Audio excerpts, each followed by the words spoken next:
Una de las habilidades que se busca promover desde la educación básica, desde el momento en que estamos en la primaria, es la de resumir. ¿Quién recuerda, hermanos, los famosos dictados que hacían los profesores? En ellos los maestros daban un ejemplo de cómo se resumía un tema en sus ideas más importantes, en cuál es la mínima cantidad de ideas más importantes en las que se puede resumir un tema. ¿O qué tal de las veces en que los maestros nos ordenaban subrayar las ideas clave de los libros de texto para después anotarlas? Y terminábamos con esos libros de texto con sus colores pálidos tan característicos, llenos, ¿verdad? A veces de marcatextos, o si había quien subrayaba con pluma o con lápiz, para después resumir las ideas del libro. En aquel tiempo tal vez nos parecía un ejercicio muy tedioso, porque no alcanzábamos a ver la importancia que tiene resumir en la vida. Lo cierto, hermanos, es que todos nos vemos obligados a resumir las cosas todos los días, ya sea en una conversación en el hogar, sea en el trabajo. Hay que aprender a resumir para dar una instrucción, para contar una historia, para escribir un informe, o incluso, pongámoslo en términos modernos, para enviar un WhatsApp, ¿verdad? Y si no somos claros, no se va a entender. Ese es, por así decirlo, el resumen cotidiano. Pero hay otra clase de resumen o de síntesis que es más elevada. Un resumen que requiere de un estudio profundo y de un conocimiento práctico. Me refiero, por ejemplo, al resumen que hace un maestro que se destaca en su campo y que es capaz de decir cosas muy profundas con pocas palabras. Y que sabe que esa es la mejor manera de llegar a su audiencia.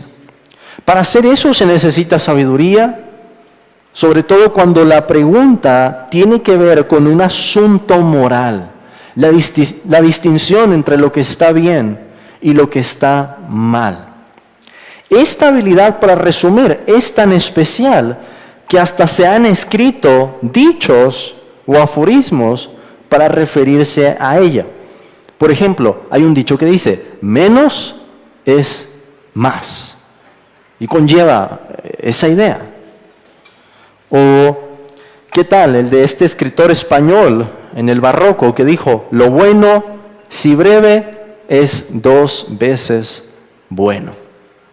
Es decir, hay una virtud especial que se elogia en el maestro que puede resumir el contenido de una materia y hacerlo ver de una manera muy sencilla. Y yo creo que todo esto lo sufrimos o lo celebramos en la primaria. Si tuvimos un maestro que era muy bueno en matemáticas, era un deleite porque era muy fácil entenderle. Si tuvimos un maestro que era muy malo en matemáticas o en español, pues quizás hasta la fecha seguimos llevando las repercusiones. En el Antiguo Testamento tenemos un ejemplo claro y un ejemplo bellísimo de un resumen. Un resumen que nos habla acerca de la moral. Y con este me refiero a los 10 mandamientos. Nada más pensar, hermanos, que Dios nos resuma en 10 mandamientos la totalidad de los deberes que Él espera de nosotros como seres humanos. Imagínense, tan solo en 10. Toda nuestra regla de vida como cristianos se puede resumir en eso, 10 mandamientos. En este pasaje tenemos algo similar, pero en este caso es Jesús, el Hijo de Dios, el mismo que revelara la ley a Moisés, el que nos enseña una síntesis todavía más breve. Si no fuera suficiente el tener un resumen en 10 mandamientos, Cristo nos lo resume todavía más y nos los presenta en 2. Solamente el maestro de maestros podía enseñar de esta manera. Jesucristo, con solo 7 enunciados en este pasaje, resume el deber de todo ser humano y nos dice también cuál es la prioridad que debe haber en nuestra obediencia. Así que en este pasaje, hermanos, hay muchas lecciones acerca de la ética cristiana que nos servirán para recordar sobre todo 2 cosas. En primer lugar, solo el que hizo este resumen podía cumplirlo perfectamente con su propia vida, obedecer perfectamente a la ley de Dios, nuestro Señor Jesucristo. Y en segundo lugar, Cristo nos enseña con sus palabras y con su ejemplo cómo se ve la vida de obediencia. Pero dividamos el texto como lo hemos venido haciendo en 3 partes, y aquí tenemos en primer lugar al individuo que hace la pregunta. Ese va a ser nuestro primer punto, el individuo que hace la pregunta. Antes habíamos visto 2 grupos, ¿verdad? Habíamos visto a los herodianos y habíamos visto a los saduceos. Ya no tenemos un grupo como tal, tenemos a un individuo. En segundo lugar, vamos a ver cuál es el dilema en cuestión, cuál es la pregunta que este hombre le hace al Señor. Y en tercer lugar, vamos a ver cuál es la respuesta tanto de Cristo como, sorprendentemente, también responde el escriba. Y responde agregando algo más que es importante en nuestro pasaje. Así que vamos a ver al individuo, que es el escriba, el dilema o la pregunta, y por último, la respuesta de Cristo y del escriba. Primero pensemos en quién es el que se acerca. El pasaje nos dice, acercándose uno de los escribas. Uno de este grupo, un representante de ellos. Y esto de escribas quiere decir que este hombre era un estudioso de la ley de Dios. Y recuerden que no sería cualquier tipo de estudio. Estas personas memorizaban grandes porciones de las Escrituras. Hasta el día de hoy hay muchos judíos que tienen memorizados los primeros 5 libros de la Biblia, desde Génesis hasta Deuteronomio.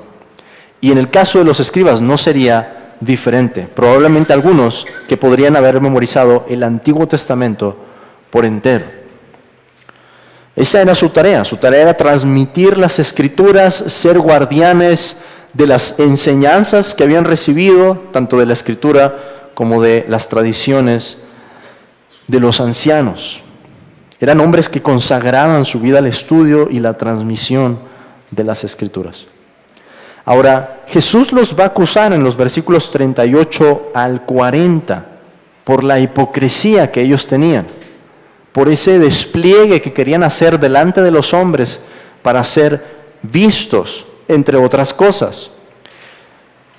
Pero en el caso de este escriba, hay cierta ambigüedad acerca de en dónde estaba él más o menos posicionado. Porque vemos que es alguien que tenía un entendimiento diferente. De hecho, Marcos nos va a decir que Jesús se da cuenta que ese hombre responde sabiamente.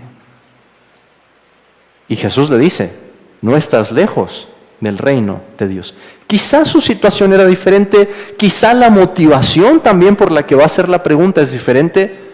No lo sabemos por cierto, hay cierta ambigüedad al respecto.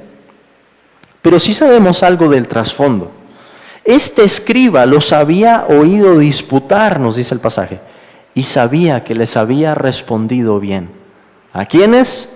Lo vimos la ocasión anterior, a los saduceos, que Cristo les responde que la resurrección ya se enseñaba en el libro de Moisés, en el libro del Éxodo.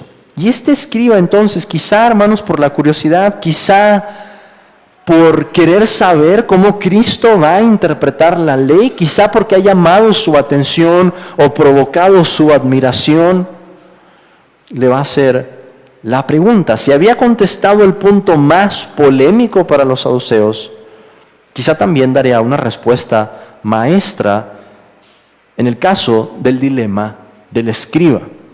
Y es así que llegamos entonces al segundo punto. Veamos cuál es la pregunta que le hace este hombre. ¿Cuál es el primer mandamiento de todos? La idea aquí no es la temporalidad o el orden cronológico de los mandamientos, sino el primero en importancia, el mayor de entre todos los mandamientos. Este es un dilema que podríamos llamar teológico-moral. Con los herodianos vimos un dilema teológico-político, con los saduceos vimos un dilema teológico-social, y con este escriba vemos un dilema teológico-moral.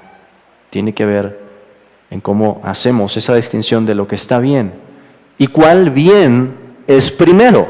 Esa es una pregunta muy importante también aquí en el pasaje. ¿Cuál es el bien que tiene prioridad? Y tal vez, hermanos, a nosotros no nos parezca muy impactante o muy difícil esta pregunta, porque ya sabemos la respuesta, ya la hemos leído. Y no nos detenemos a preguntar en cómo hubiéramos respondido nosotros si nos hacen la misma pregunta. Ustedes pueden decir, bueno, si pensamos en un resumen de la ley moral de Dios, tenemos los 10 mandamientos. Bueno, ¿y cuál ponen primero? Porque el primero y el cuarto tienen una unidad. Nos hablan de una misma cosa. ¿Y cómo acomodarían el amor al prójimo? O quizá necesitamos hacer una pregunta antes que esa. ¿Deberíamos hablar también del amor al prójimo? Porque el escriba solo pregunta por el primer mandamiento. Y eso es importante. Ahorita vamos a ver cómo se desarrolla. Pero para notar la importancia de esta pregunta, basta con observar que la ley de Moisés tiene 613 mandamientos. ¿Cuál ponemos primero? ¿Cuál es más importante? Si es que podemos poner uno primero. Todos ellos fueron dados por Dios, todos ellos son santos, son justos, son buenos. ¿Cómo podríamos resumirlo en un mandamiento? La pregunta del escriba asume que hay un orden de importancia, que existe una jerarquía en los mandamientos. Porque dice, ¿cuál es el primer mandamiento de todos? Hay un mandamiento que está por encima de todos. Eso es lo que está asumiendo el escriba. Y es algo correcto, según el Señor Jesús nos lo demuestra aquí. Jesús va a responder que uno es el principal y va primero. Ahora, la otra dificultad estaba en mencionar algún mandamiento de la Escritura que fuera capaz de abarcar todos los otros deberes consigo. En otras palabras, para resumir la ley, hay que identificar en dónde es que está el corazón de la ley, dónde está el centro de la ley, cuál es la esencia de esa ley. Y noten que la pregunta se hace en singular. Vuelvo a repetir esto porque es importante. ¿Cuál es el primer mandamiento de todos? Está en singular, aunque Jesús va a responder con 2. Y hay una razón importante para hacerlo. Veamos entonces ahora la respuesta de parte de Cristo. ¿Cuál es el primer mandamiento? El primer mandamiento de todos. Jesús le respondió. El primer mandamiento de todos es, oye Israel, el Señor nuestro Dios, el Señor uno es, y amarás al Señor tu Dios con todo tu corazón y con toda tu alma y con toda tu mente y con todas tus fuerzas. Este es el principal mandamiento. ¿Qué es lo que hace Jesús entonces, hermanos?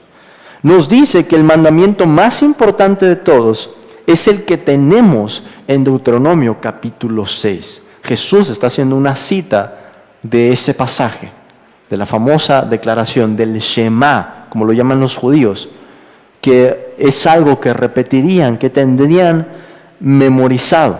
Es el texto que Jesús está citando. Y ese mandamiento tiene 2 pilares, porque comienza con estas palabras. El primer pilar, oye Israel, el Señor nuestro Dios, el Señor uno es. El primer pilar entonces es la demanda de un oído atento para reconocer que hay un solo Dios. Esto es algo importantísimo. El reconocimiento que tenemos, tanto judíos como cristianos, de que existe solamente un Dios y que no hay más, no hay otro fuera de este Dios. Y de manera implícita se incluye aquí, en esta declaración, todas las excelencias o perfecciones del Dios verdadero. Si la ley nos dice hay un solo Dios, la ley también incluye allí todas las características o los atributos que este Dios tiene. Luego, el segundo pilar nos habla de amar a Dios con todo lo que somos, corazón, alma, mente y fuerzas.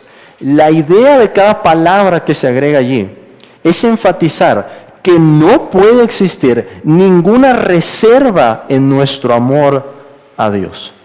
Cada palabra nos dice algo más, pero lo que va haciendo es reclamando nuestro ser por entero para aquel que le pertenece.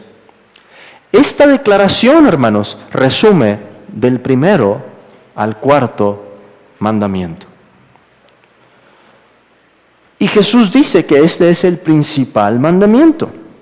Es decir, tiene una prioridad por encima de cualquier otro. Recalco esto para que veamos la jerarquía que existe en la ley. Es esta consideración la que llevó a Pedro y a los apóstoles a decir: es necesario obedecer a Dios antes que a los hombres. ¿Recuerdan cuando las autoridades les querían prohibir que predicaran el Evangelio? Ellos tenían que sopesar esto. ¿Las autoridades han sido puestas por Dios? ¿Sí o no? Sí, pero hay una autoridad que está por encima. Y Pedro razona de esta manera: Cristo nos ordenó predicar el Evangelio. Cristo es Dios en la carne. ¿A quién vamos a obedecer entonces de estas dos voces que compiten? A la que está por encima. Y esto fue también en lo que fracasó Elí, lo veíamos hace un momento, cuando el Señor le dijo: has honrado a tus hijos más que a mí. Hay una prioridad, entonces, y la prioridad comienza con el amor a Dios. Ahorita vamos a considerar un poco más esto. Pero Jesús agrega algo más a la respuesta y nos habla de un segundo mandamiento. Versículo 31. Y el segundo es semejante: amarás a tu prójimo como a ti mismo. No hay otro mandamiento mayor que estos. Ahora, ¿no es interesante que Jesús mencione otro mandamiento más? El escriba solamente ha preguntado por uno. ¿Cuál es el primero de todos? ¿Cuál es el más importante de todos? Y Jesús, hermanos, siente la necesidad no solamente de decir uno, sino de agregar otro inmediatamente después. ¿Por qué el Señor haría esto? Y termina diciendo: no hay otro mandamiento mayor que estos. El Señor los pone en la misma categoría, aunque subordina el amor al prójimo al amor a Dios. La respuesta a esto, hermanos, es que existe una armonía en la ley. La ley tiene una unidad especial. Y déjenme explicarlo de esta manera. Si debemos amar a Dios, debemos también amar a los que han sido creados a su imagen. Es por eso que el apóstol Juan pudo decir: si alguno dice, yo amo a Dios, y aborrece a su hermano, es mentiroso. Pues el que no ama a su hermano a quien ha visto, ¿cómo puede amar a Dios a quien no ha visto? Hay una unidad aquí. Si está el amor por Dios, va a estar también como consecuente el amor a nuestro prójimo. Pero si una persona dice amar a Dios y no ama a su prójimo, la Escritura nos dice: no tenemos por qué creerle, porque no podemos separar esos dos eslabones de la ley. Están unidos. En la frase amarás a tu prójimo como a ti mismo, que el Señor está citando del libro de Levítico se resumen del 5º al 10º mandamiento.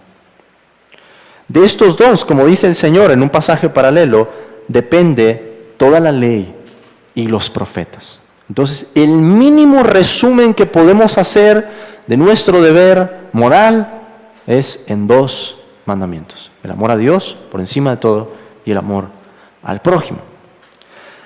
Ahora, la cosa no termina aquí, porque tenemos una respuesta, y esto sobresale, hermanos, porque los herodianos no habían respondido nada, los saduceos no habían respondido nada, y este hombre, este escriba, responde, asintiendo a lo que el Señor ha dicho, pero agregando algo más, algo correcto en su respuesta.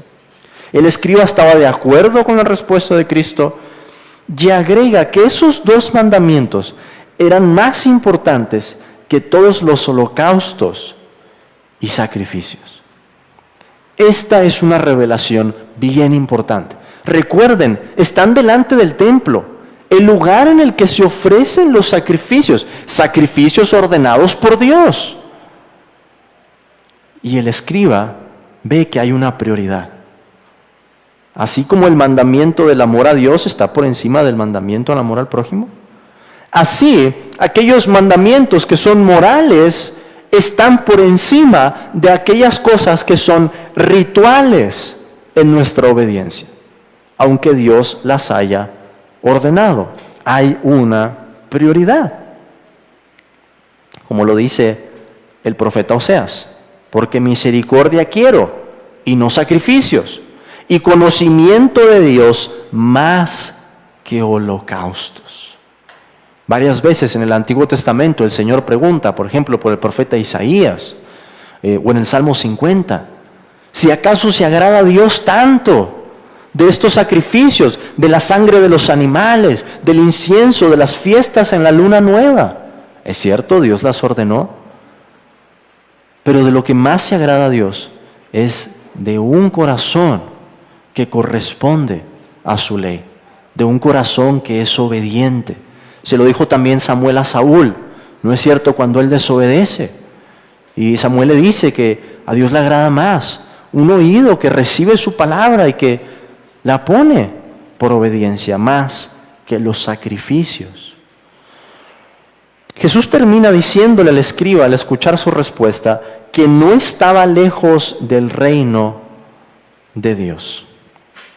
Así que tomemos todo esto que hemos visto, hermanos, y veamos cómo podemos aplicar estas verdades que están en el pasaje a nuestra vida.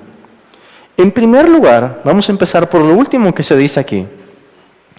Un conocimiento correcto nos puede acercar al reino de Dios, pero no nos garantiza la entrada a este. Jesús le dijo: no estás lejos del reino de Dios. Jesús no le dijo: estás dentro del reino de Dios. Jesús no le dijo: has recibido el reino de Dios como un niño. Como vemos que en otra parte el Señor menciona la manera en que recibimos el reino. Jesús le dice: no estás lejos del reino de Dios. O sea, ya se ha acercado a una comprensión espiritual de la ley. Sabe que las cosas más importantes no están en aquello externo, en aquello que se ve, incluso cuando han sido ordenadas por Dios. Ese escriba reconocía que Dios demanda una postura, una actitud de corazón, y no solamente cosas externas, como Jesús va a denunciar acerca de los escribas, que andaban con largas ropas, que les gustaba que los saludaran en las plazas, para hacer un alarde. No, este hombre ya había entendido una de las partes más importantes. Dios ve el corazón. Pero eso no le bastaba para entrar al reino de Dios.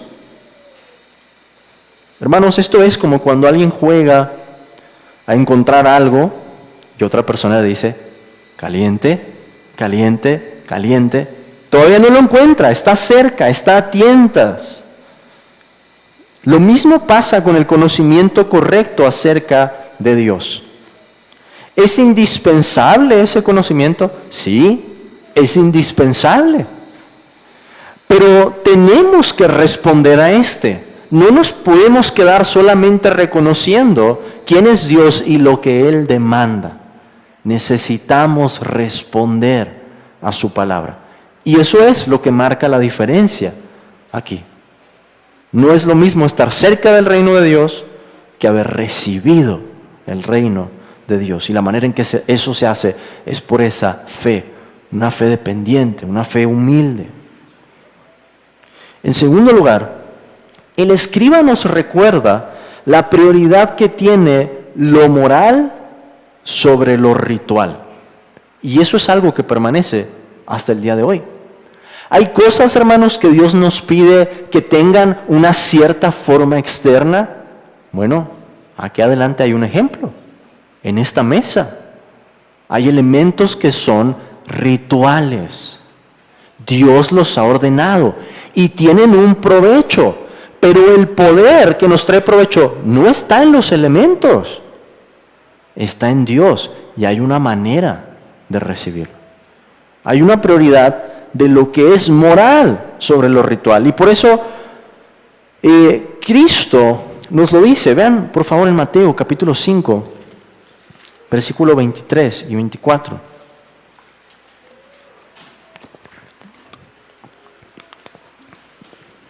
El Señor dice en el Sermón del Monte: por tanto, si traes tu ofrenda al altar y allí te acuerdas de que tu hermano tiene algo contra ti, deja allí tu ofrenda delante del altar y anda, reconcíliate primero con tu hermano y entonces ven y presenta tu ofrenda. ¿Dios pide las dos cosas? Dios pide las dos cosas, pero hay una prioridad, hay un orden. Primero tenemos que estar en paz con nuestro prójimo antes que guardar los rituales. Los dos son importantes, pero uno tiene la prioridad. Y esa distinción, hermanos, es fundamental si no queremos caer en una hipocresía religiosa. ¿De qué serviría estar participando de la cena del Señor domingo tras domingo si hay un pecado al que nos estamos aferrando o si tenemos algún pleito con alguien en la iglesia? Sería una mera formalidad. ¿Cuál sería el provecho de eso? Una actitud que denuncia el apóstol Pablo en su carta a los Corintios.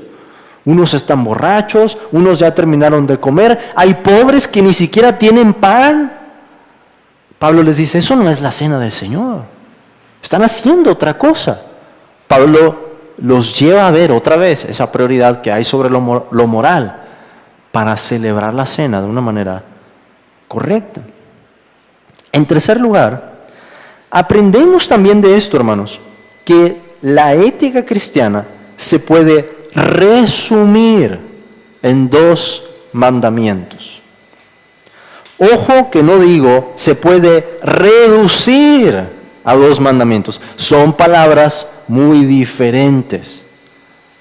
Habrá muchos otros matices y muchas otras cosas que tenemos que incluir si vamos a hablar de la ética, ¿verdad? Podemos tomar estos 2 mandamientos, podemos irnos a los 10 mandamientos. Los 10 mandamientos siguen siendo un resumen. Podemos avanzar más adelante y ser más específicos. Pero la ética cristiana se puede resumir en 2 mandamientos. Y esta síntesis nos ayuda para muchos propósitos. Por ejemplo, ¿cómo podemos meditar en la ley de Dios? Bueno, hay 613 mandamientos. ¿Y qué creen? No tengo el número ahorita, pero en el Nuevo Testamento hay más. ¿Cómo vamos a meditar en ellos? Bueno, podemos empezar por el resumen. ¿Qué significa el amar a Dios? ¿Estamos amando a Dios con todo lo que somos? Puede servir también para un propósito de examinarnos a nosotros mismos. Y quizá no tenemos que pasar por los 10 primero. Podemos empezar por estos 2. Puede servirnos el resumen como un principio para tomar decisiones o contestar preguntas. con esta decisión que voy a tomar, ¿están en orden mis prioridades en primer lugar? ¿Está por encima el amor a Dios antes que el amor a mi prójimo? ¿Mantengo esa armonía que hay entre los dos con esta decisión?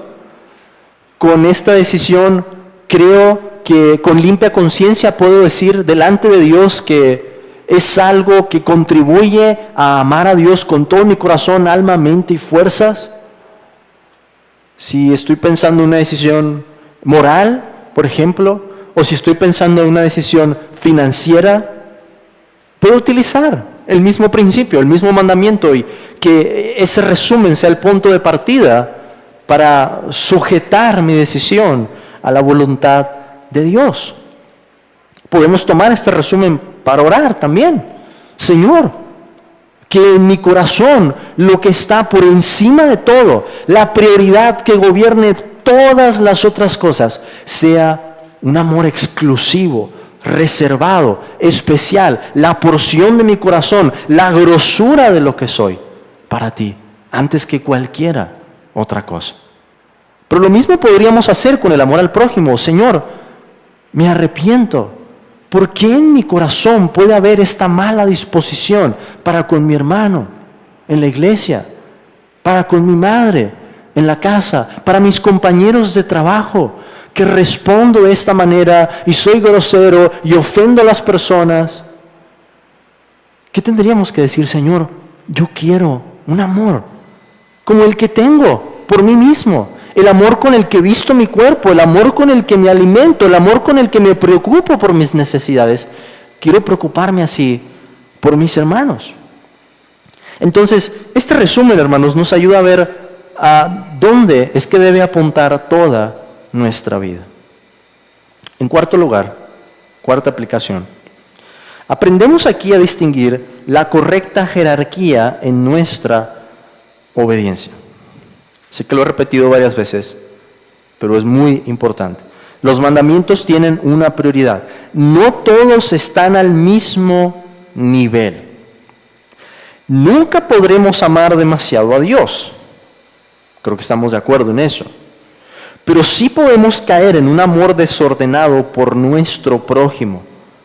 Y esto cuando nuestro amor al prójimo compite con nuestro amor a Dios. Y ya lo decía en la mañana, es algo que Cristo dice. El que ama a padre o madre más que a mí, no es digno de mí. El que ama a hijo o hija más que a mí, no es digno de mí. Cristo, hermanos, demanda tener no solamente un lugar en nuestro corazón. Cristo demanda el lugar principal en nuestro corazón. Es el único lugar que le podemos dar a Cristo. Él no acepta otro. Tan grande es su dignidad, tan grande es su perfección, su hermosura, su poder, su gracia, que Él no acepta otro lugar. Lo recibimos como nuestro todo o no lo recibimos. Ahora, en esa jerarquía yo les había mostrado algunos ejemplos. Lo veíamos en el caso de los apóstoles, como dicen, es necesario obedecer a Dios antes que a los hombres. Pero puede pasar también en otro nivel, en el amor al prójimo. Déjenme ponerles un ejemplo. Imagínense que pedimos un préstamo, ¿no? Y nos quedamos sin dinero. Y hay dos opciones. Tenemos para pagar el préstamo, quizá vendiendo algún bien, o tenemos para darle de comer a nuestra familia. ¿Cuál elegirían? ¿Cuál eligen? ¿Pagan el préstamo o le dan de comer a su familia? Hermanos, no está tan difícil. ¿Cuál? Te escucho respuestas encontradas. ¿Préstamo o familia? Familia. ¿Cómo lo dicen tan seguros ahora? Es que ustedes, hermanos, están pensando, hay una prioridad, ¿verdad? La Escritura en otro lado dice, el que no provee para los suyos es peor que un incrédulo. O sea, nuestra propia razón en la gracia común de Dios nos dice, hay algo que es más importante. Así funciona la ley de Dios. Y esto en muchos niveles y de muchas maneras muy complejas. Pero lo que quiero que vean es eso, que nuestras decisiones pueden funcionar de una manera muy compleja, y algo que nos orienta es, ¿cuál es la prioridad? ¿Qué es más importante en esta decisión según lo que encontramos en la ley de Dios? Eso puede darnos un norte muy claro para nuestra ética, para las decisiones que tomamos día con día, cómo usamos el dinero, cómo nos comportamos en familia, cómo nos comportamos en el trabajo. ¿Estoy buscando un ascenso o no estoy buscando un ascenso? La decisión que ustedes quieran se relaciona de esta manera. Y hay una prioridad, hay una jerarquía, hay un orden que Dios ha establecido.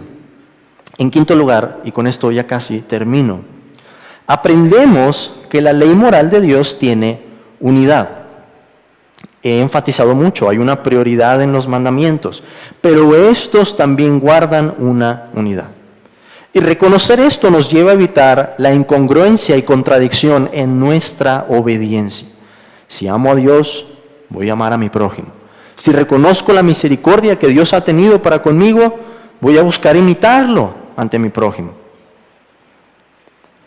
De otra manera, hermanos, y aquí está el peligro, unos pueden procurar con celo la adoración a Dios y actuar como ángeles en la iglesia, pero en su casa, en el trabajo y en la calle, ser personas insoportables. Y esto es una realidad. No podemos amar demasiado a Dios, pero sí podemos decir que amamos más a Dios y estar viviendo con hipocresía, de manera incongruente. Unos mantienen muy buena relación con su familia y con su prójimo, pero no les quieren predicar el evangelio porque saben que se van a ofender. ¿Verdad? ¿Qué está pasando ahí? Están invirtiendo el orden. Allí debería prevalecer el amor a Dios para que le digan a su familia, oigan, yo no puedo dejar de decirles estas cosas y volverles a hablar de mi Salvador, el Señor Jesús. Pero ¿qué tal aquel que demuestra esa clase de celo, que ve a Cristo volcando las mesas, como lo hemos visto en el Evangelio, y dice, yo me voy a comportar de la misma manera? Y resulta que lo único que provoca para con su prójimo es división, tristeza, condenando a los demás, condenando a su familia, condenando a todo el mundo. No, hermanos, tiene que haber un equilibrio. Debemos ser cristianos de las dos tablas, del amor a Dios y del amor al prójimo. En sexto lugar, hay que detenernos para preguntar, ¿estamos practicando lo que encontramos aquí? Es claro que el Señor nos resume la ley moral en 2 mandamientos, pero la pregunta es, si esta es nuestra regla de vida, ¿se está conformando nuestra vida a esta regla? Si detectamos algo en este momento que es contrario a estos mandamientos, hay que confesarlo y procurar la gracia del Señor. Jamás podremos alcanzar la perfección, y es algo que hemos estado viendo en la exposición de la confesión, pero por la gracia del Espíritu Santo podemos crecer, y se espera que crezcamos en nuestra obediencia, en nuestra vida cristiana. Por último, hermanos, y con esto termino, consideremos que en estos 2 mandamientos no solo se resume la ley moral de Dios, también se resume la vida de nuestro Señor Jesucristo. ¿De qué manera se reflejó su amor por el Padre? Lo hemos visto en el Evangelio y lo vamos a seguir viendo. Esa plena obediencia que lo llevaría hasta la muerte de cruz, hasta quedar abandonado, pendiendo en una cruz romana. ¿De qué manera se reflejó su amor por la humanidad caída? Hermanos, que el Hijo asumió nuestra naturaleza humana, aunque sin pecado, para que nosotros llegáramos a ser su prójimo y entonces amarnos como solamente Dios en la carne puede hacerlo. Así que en estos mandamientos hay tantas lecciones para nuestra obediencia, para nuestra ética, para nuestra vida, pero no podemos quitar también de esas lecciones que esto nos vuelve a llevar al Evangelio, porque esta fue la vida exacta, perfecta, que Cristo vivió a nuestro favor. y una obediencia que lo llevó hasta la muerte por nosotros. Y es por eso, hermanos, que estamos aquí en esta tarde. Oremos. Señor, te alabamos, Señor, por tu palabra, y te alabamos porque te complaces en enseñarnos de la manera más clara posible nuestro deber. Te pedimos, Señor, que tú concedas que por ese Espíritu santificador esto sea una realidad de nuestra vida. El amor a ti que esté por encima de todo, sin competencia alguna. Y el amor a nuestro prójimo. Señor, y si hay alguien aquí que se da cuenta que su vida está por completo reprobada delante de tu ley, te ruego, Señor, que tú le muestres la gracia y el perdón que hay en Cristo para que acuda a tu Hijo y sea salvo. Señor, te pedimos también que bendigas los elementos de esta ordenanza que tú mismo has dispuesto. Te rogamos que podamos meditar en este tiempo en el sacrificio de Cristo a nuestro favor y que podamos por la fe una vez más renovar nuestros votos, renovar nuestra obediencia. Concédenos, Señor, de esa gracia para seguir perseverando en la vida cristiana. Lo pedimos, Padre, en el nombre de Jesús. Amén.